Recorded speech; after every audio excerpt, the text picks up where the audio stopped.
Dokter! Bidan Maya berlari menyongsong gadis muda yang masih terlihat lemah dalam gendongan pemuda gagah berbaju loreng. Tolong bantu saya buka pintu kamar Rengganis, Bu, pinta Kapten Biru. Bidan tua itu bergegas menuju rumah dinas Dokter Rengganis. Langkahnya cepat mendahului Kapten Biru. Reumatik yang mulai menyerang kakinya mendadak luput dari ingatannya.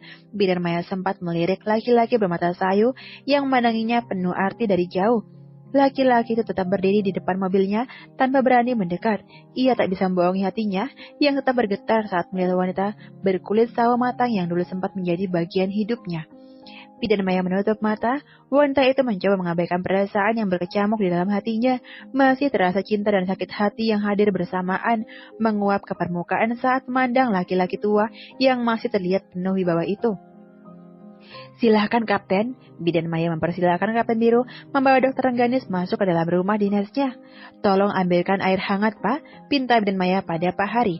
Pak Hari yang sejak tadi mengikuti langkah Kapten Biru segera berlari ke belakang mengambil air hangat yang diminta Bidan Maya. Aku nggak apa-apa, Rengganis memaksakan bibirnya untuk tersenyum. Saya senang dokter kembali dalam keadaan selamat seperti ini. Mereka itu memang manusia tak punya hati. Mata perempuan tua itu micing sinis. Ini air hangatnya, Bu. Pak Hari datang membawa sebuah baskom berukuran sedang bermotif batik dengan warna hijau toska berisi air hangat. Terima kasih, Pak. Bidan Maya segera mengompres lebam yang ada di sekujur tubuh Rengganis. Aku benar-benar nggak apa-apa, Bu. Rengganis memegang tangan Bidan Maya yang siap memeras kain handuk yang telah dicelupkannya ke dalam baskom berisi air hangat itu. Kamu harus mendapatkan perawatan yang baik, Rengganis. Jika tidak mau, kulit mulus berubah menjadi penuh bekas luka yang mengerikan. Kapten Biru mencoba merayu Rengganis. Gadis cantik itu hanya membalasnya dengan melotot tajam sambil menggigit bibir bawah, seolah menunjukkan ketidaksukaannya. Ada kata-kata yang baru saja diucapkan laki-laki yang sejak tadi berada di sisinya. Kapten Biru tersenyum melihat ekspresi yang diperlihatkan Rengganis. Baiklah. Sekarang kamu sudah aman. Aku pergi dulu, akan membantu yang lain mencari Mbak Astuti. Pamit Kapten Biru. Rengganis menarik tangan kanan lelaki muda itu. Kapten Biru menoleh, memperhatikan wajah sendu dokter cantik itu beberapa saat. Ada apa? Tanya Kapten Biru lembut. Tubuhnya sedikit ditundukkan hingga telinganya berjarak tak begitu jauh dari bibir Rengganis. Tolong selamatkan Mbak Astuti, pinta gadis manja itu.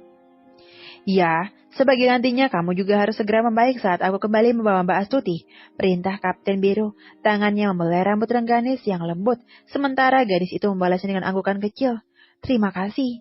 Bibir merah muda Rengganis kembali menyunggingkan senyum simpul. Kapten Biru melambaikan tangannya dan menghilang di balik pintu kamar Rengganis. Mari dokter, saya bantu bersihkan lagi luka-lukanya dan mengoleskan salepnya agar cepat kering.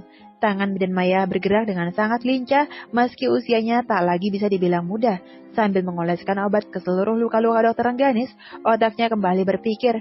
Khayalannya kembali ke masa lalu, masa-masa muda, masa-masa indah bersama laki-laki yang tadi sempat dilihatnya berdiri di depan.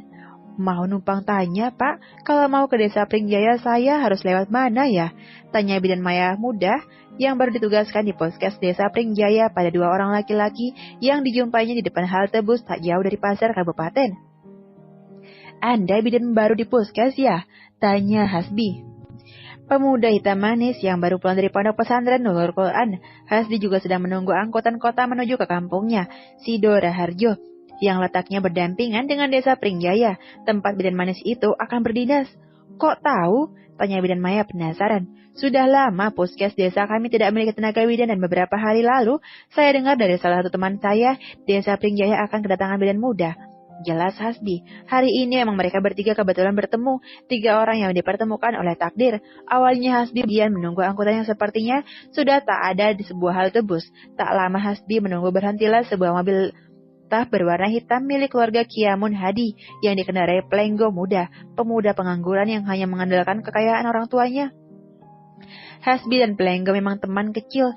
Selain mereka bersekolah di sebuah sekolah dasar negeri di kampung mereka, sehari-hari pun mereka biasa menghabiskan waktu berpetualangan di kebun-kebun bahkan hutan kecil desa bersama anak-anak yang lain.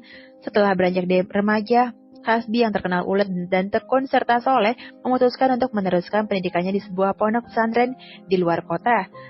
Sementara Plenggo meneruskan pendidikan di sekolah menengah atas di ibu kota kabupaten mereka.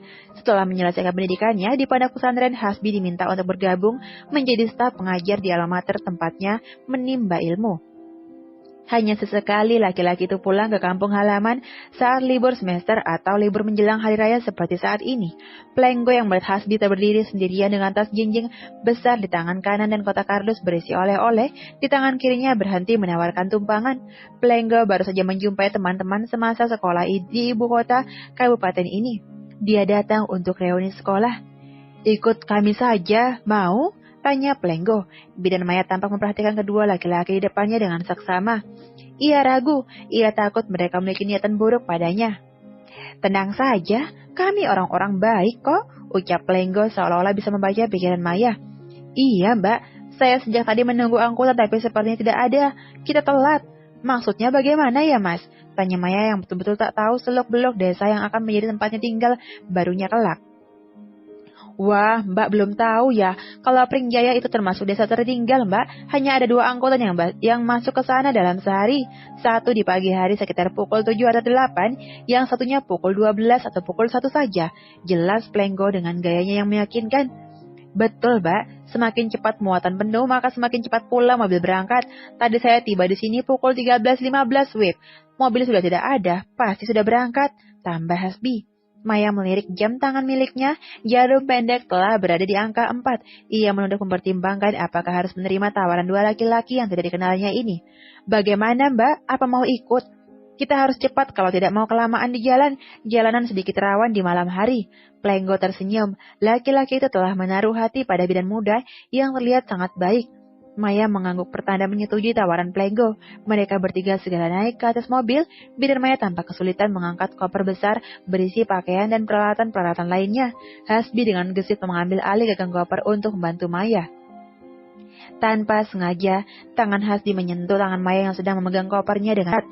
"Afwan," ucap Hasbi mengatupkan tangannya. Wajahnya jadi salah tingkah. Bidan Maya menunduk tak mengucapkan sepatah kata pun. Plenggo melirik kejadian itu dari kaca sepion mobil. Hatinya berdetak. Ada rasa cemburu dengan kejadian kecil yang baru dilihatnya. Namun laki-laki itu berusaha tak menunjukkannya. Sepanjang perjalanan mereka bertiga berbincang sangat akrab. Semua topik perbincangan menjadi hangat dan sangat seru. "Kok berangkat sendiri?" tanya Plenggo ingin tahu. "Maksudnya mas?" Maya balik bertanya. "Kok nggak diantar pacarnya atau keluarganya gitu?" sambung Plenggo. "Oh," Maya tampak tersenyum, wajahnya tersipu malu. "Saya yatim piatu, mas. Kedua orang tua meninggal waktu saya masih kelas 1 SMA. Jadi saya berusaha membiayai hidup dan kuliah saya sendiri." Kedua laki-laki itu terdiam secara bersamaan. Hasbi dan Plenggo memandang wajah Maya yang berada di tempat duduk belakang seorang diri dari kaca pantul. "Maaf," Plenggo merasa tak enak hati atas pertanyaan yang tadi dilontarkannya. "Tak apa-apa, mas. Selama ini saya tinggal dengan bibi dan paman. Tidak mungkin mereka mengantarkan saya kemari. Itu akan merepotkan mereka. Lagi pula kasihan dengan biaya yang harus ditanggung untuk biaya perjalanan bolak-balik. Jadi biarlah saya berangkat sendiri saja. Toh saya sudah biasa mondar-mandir kemana-mana sendirian." Hasbi dan Plenggo saling pandang. Ada tatapan kasihan di mata mereka. Rasa simpati pun tumbuh pada gadis muda yang begitu berani dengan mandiri.